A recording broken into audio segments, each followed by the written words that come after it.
Eh bien, chers frères, c'est ainsi que mon Père du ciel vous traitera si chacun de vous ne pardonne pas à son frère du fond du cœur. La parabole que Jésus nous conte aujourd'hui, elle est extrêmement claire. En plus, il prend des images qui montrent à quel point il y a une énorme différence entre Dieu qui remet nos péchés, qui pardonne nos péchés, et nous quand nous pardonnons à quelqu'un. 60 millions de pièces d'argent. C'est ce que nous devons à Dieu. Dans l'image de la parabole, bien entendu. Et quand quelqu'un nous a fait du mal, il ne doit que 100 pièces d'argent. Qu'est-ce que c'est 100 pièces d'argent face à 60 millions de pièces d'argent? C'est la démesure. Il n'y a même pas de comparaison possible. Et vous voyez, celui à qui le maître remet sa dette de 60 millions de pièces d'argent, dès qu'il trouve celui qui lui en doit 100 dans la rue, il l'étrangle, rembourse, alors que lui-même n'a pas pu rembourser sa dette, qui est bien plus colossale, et qui a supplié son maître. Celui qui lui doit aussi, il le supplie, mais il ne l'entend pas. Il refuse de pardonner. Vous voyez, mes chers amis, tout est pardonnable.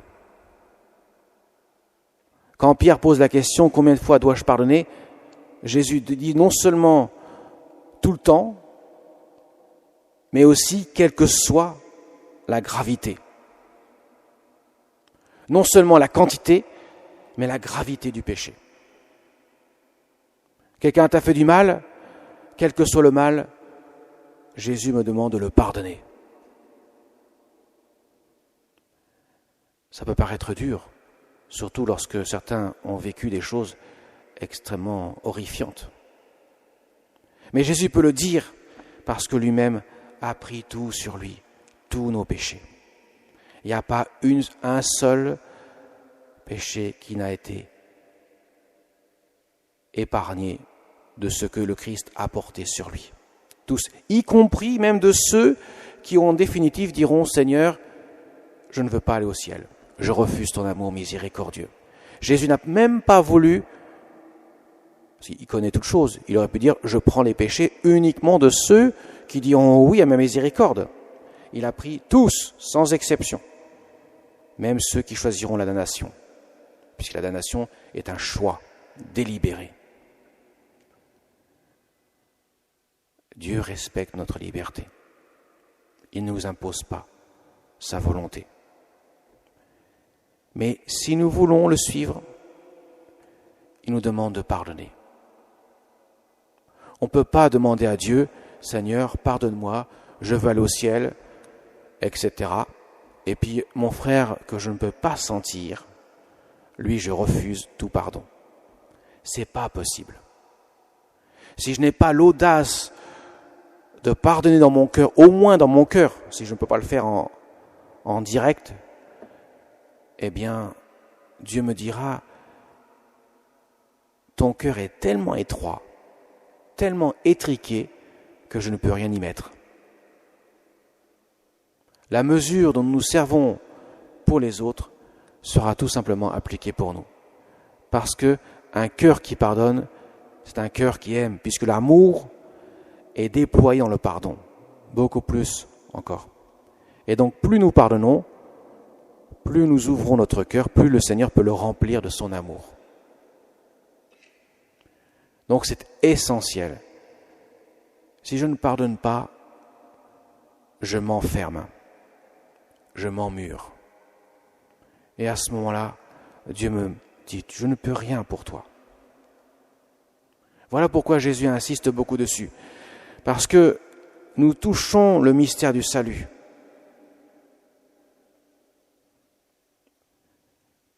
La miséricorde de Dieu ne peut s'appliquer que dans la mesure où j'y collabore, où j'y coopère. Elle ne s'applique pas froidement sur moi. Dieu m'impose pas le salut.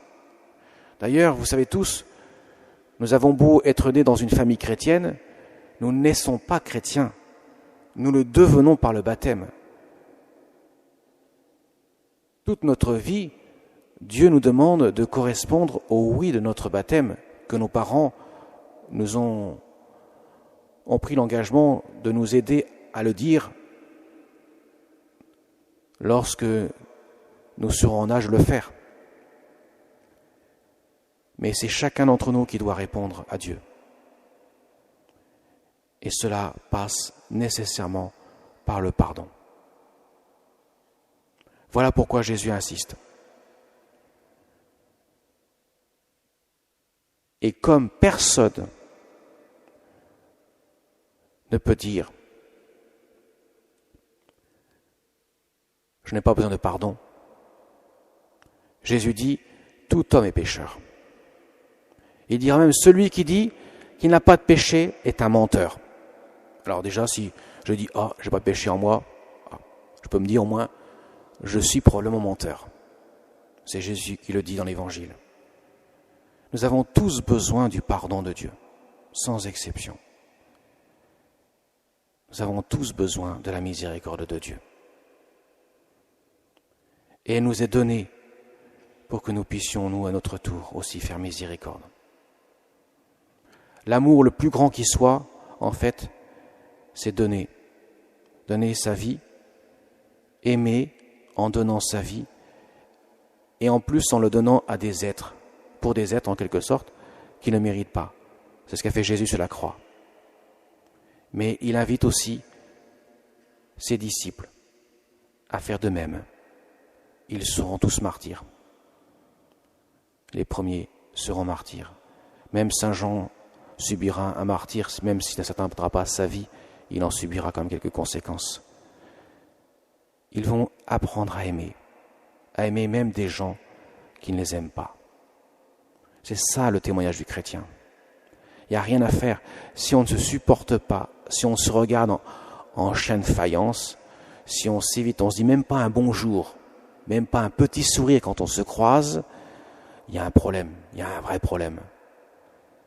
On n'est pas chrétien à ce moment-là, on est des chrétiens de façade. On devra rendre compte de cela, de la gestion de la grâce. Est-ce que nous l'aurons accueilli? Est-ce que nous l'aurons eu mise en œuvre dans notre vie ou pas? À qui a beaucoup reçu sera beaucoup demandé, dit Jésus. Donc nous avons un devoir, en tant que chrétiens, au moins de témoigner de la miséricorde, du pardon, de l'amour de Dieu. Qui que nous soyons, quel que soit le degré de notre foi, cela au moins doit traverser notre vie. Ça doit transpercer notre cœur, parce que notre cœur est un cœur fait pour l'amour. Et d'autant plus lorsqu'il est irrigué par la grâce. La Vierge Marie, Notre-Dame des Sept Douleurs, que nous fêterons bientôt, son cœur transpercé par le glaive le montre. Elle a aimé de la démesure de Dieu. Elle n'a mis aucune mesure, aucune limite à la mesure de Dieu. C'est pour cela qu'elle est la plus grande sainte de tous les temps. Son cœur est libre, car son cœur est plein d'amour. Amen.